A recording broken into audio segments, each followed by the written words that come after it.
గజ్వేల్లోని swimming pool వద్ద జరిగిన ప్రమాదం విషాదంగా మారింది. ఎలాంటి భద్రతా చర్యలు లేకుండా స్విమ్మింగ్ పూల్ నిర్వహించడంతో ఓ యువకుడు ఈత కొడుతూ నీటిలో మునిగి మృతి చెందిన ఘటన స్థానికంగా కలకలం రేపింది. ప్రమాద సమయంలో లైఫ్ గార్డ్ లేకపోవడమే మృతికి కారణమని మృతుడి కుటుంబ సభ్యులు ఆరోపిస్తున్నారు. సిద్దిపేట జిల్లా గజ్వేల్ పట్టణంలోని తూఫాన్ రోడ్డు శివార్లో గల గత 15 ఏళ్లుగా ఓ ప్రైవేట్ స్విమ్మింగ్ పూల్ నిర్వహిస్తున్నారు. అయితే ఈ పూల్ వద్ద కనీస భద్రతా ఏర్పాట్లు లేకపోవడం విమర్శలకు దారితీస్తుంది.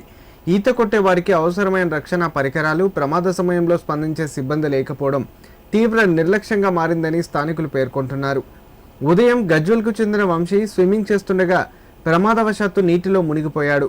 అతడిని రక్షించేందుకు ఎవరూ ముందుకు రాకపోవడంతో అక్కడికక్కడే మృతి చెందినట్లు సమాచారం. విషయం తెలుసుకున్న పోలీసులు సంఘటనా స్థలానికి చేరుకొని మృతదేహాన్ని గజ్వేల్ ప్రభుత్వ ఆసుపత్రికి తరలించారు. అయితే తమ కుమారుడి మృతికి స్విమ్మింగ్ పూల్ నిర్వాహకుల నిర్లక్ష్యమే కారణమని కుటుంబ సభ్యులు ఆగ్రహం వ్యక్తం చేశారు.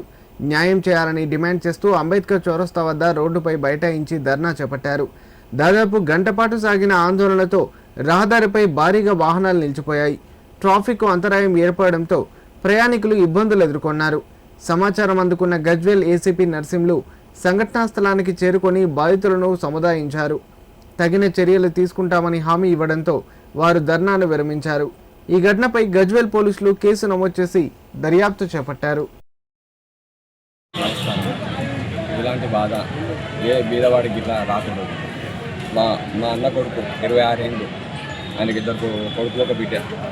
చేతికందిన కొడుకు మా అన్న అమ్మాయికుడు, చేతినందిన కొడుకు స్విమ్మింగ్ పూల్ అని చెప్పి ఎండాకాలం అని స్విమ్మింగ్ పూల్ దగ్గర పోయిండు.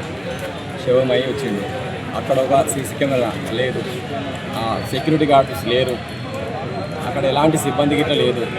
డబ్బులు దండుకోవడమే ఉంది. గజ్వేల్లో ఇట్లా మున్సిపల్ ఆఫీస్ ఉంది. ఆ మున్సిపల్ ఆఫీస్లో పర్మిషన్ తీసుకోలేదా ఇట్లా తెలియదు. అట్లా సీసీ కెమెరాలు లేకుండా ఎంతమంది ప్రాణాలతోటి చెలగాటలు ఆడుకుంటూ ఎంతమంది జీవితాలను విచ్ఛిన్నం చేస్తారు, ఎంతమంది ఫ్యామిలీలను రోడ్డు మీదకి ఇస్తారు.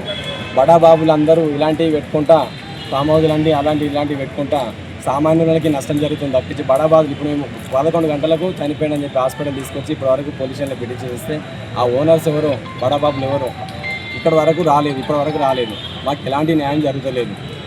ఇలాంటివి మళ్ళీ ఇంకొకరికి జరగకుండా గజ్వేల్ మున్సిపల్ పర్మిషన్ ఇచ్చినట్టయితే ఎవరైతే ఇచ్చారో వాళ్ళ మీద ఇచ్చిరా ఇవ్వలేదా, పర్మిషన్ ఉందా లేదా, ఆ మున్సిపల్ సిబ్బంది మీద, మరి మిగతా యజమాన్యాన్ని ఒక ఇమీడియట్లీగా రిమాండ్ పంపించాలని మేము కోరుకుంటున్నాం. ఎటువంటి యాజమాన్యం, ఎటువంటి రక్షణ లేకుండా, సెక్యూరిటీ లేకుండా, ఒక రెస్క్యూ జాకెట్ కానీ ఆ ట్యూబ్స్ కానీ లేకుండా వాళ్ళకు అలో చేసినారు. కావున యాజమాన్యాన్ని శిక్షించవలసిందిగా కోరుతున్నాను. దాన్ని సీజ్ చేసి, స్విమ్మింగ్ పూల్ను సీజ్ చేసి ఆ యాజమాన్యం ఎవరైతే ఉన్నారో, ఓనర్లు ఎవరైతే ఉన్నారో వాళ్ళను కఠినంగా శిక్షించి మాకు ఆ కుటుంబానికి, మా బావకు అక్కకు న్యాయం చేసి ఒక కొడుకు చేతికొచ్చిన కొడుకు జీవిత వినాదిగా చనిపోయిండు. కాబట్టి మాకు న్యాయం చేయాలని చెప్పేసి కోరుతాం.